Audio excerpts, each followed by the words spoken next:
resolution to undo a regulation about appliances, which was imposed by the Biden-Harris administration weeks after American voters had overwhelmingly rejected that administration and its policies, and which, if left in place, would increase costs and limit the options of everyday Texans and everyday Americans across our nation. Mr. President, after the election, President Trump and the new Republican Congress systematically moved in exactly the opposite direction, to decrease costs and to expand the options of Americans. Indeed, on January 20th, in his executive order on American energy, President Trump made it the policy of the United States, quote, to safeguard the American people's freedom to choose from a variety of goods and appliances, including but not limited to light bulbs, dishwashers, washing machines, gas stoves, water heaters, toilets, and shower heads, and to promote market competition and innovation within the manufacturing and appliance industries. What refreshing common sense that was missing from the previous administration.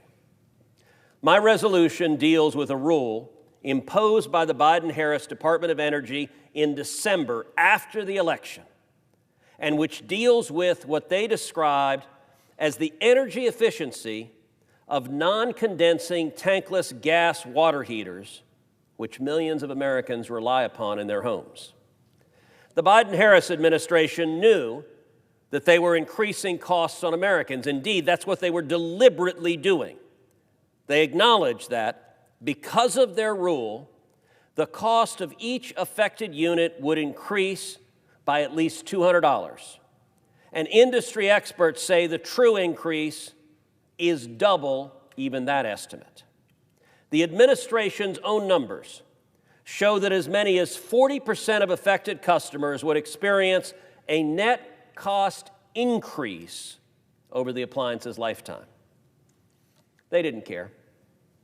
And it's worth discussing some of the reasons they didn't care about the hardship they were inflicting on hardworking American families, and why it is so important today for the Senate to pass my resolution to undo their actions. First and foremost, hypocrisy. The Biden administration believes in rules for others, but not for themselves, and conveniences for themselves, but not for others. This was an administration that believed in shutting down businesses and banning events all across the United States because of COVID, but exempting themselves and what they cared about. If you were at an Antifa riot, the COVID virus could not affect you. But God help you if you wanted to go to church. Clearly, everyone in the congregation was going to die of COVID that day.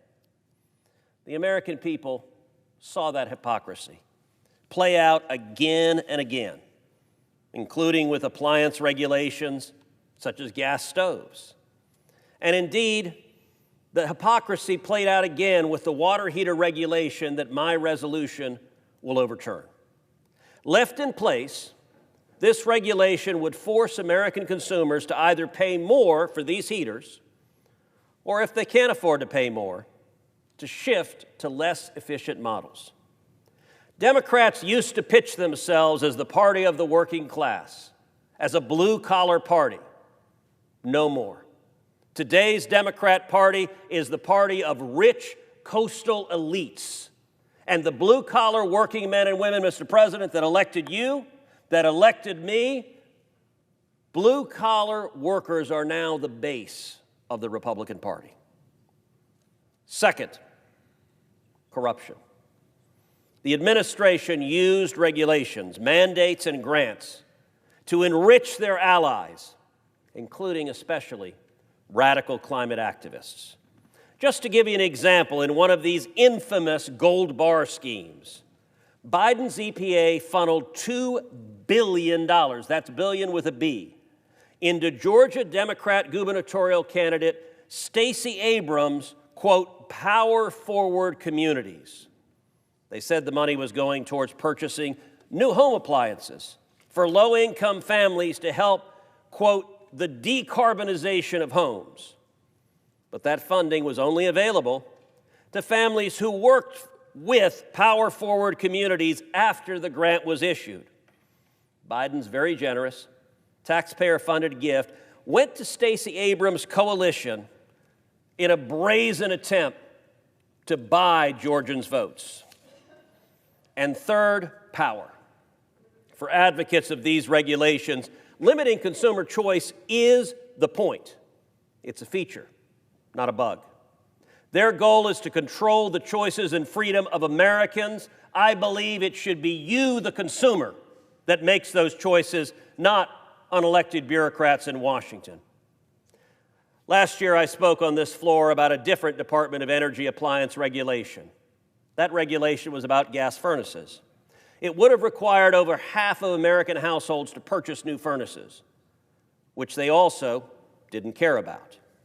Their goal was to target the natural gas industry. Mr. President, today's vote is about protecting such fundamental issues as fairness, consumer choice, and affordability. I strongly urge my colleagues on both sides of the aisle to vote yes, especially if you care about blue-collar workers, if you care about families struggling to make ends meet. Vote yes and vote to end this government mandate driving up the costs on Americans across this country. I yield the floor.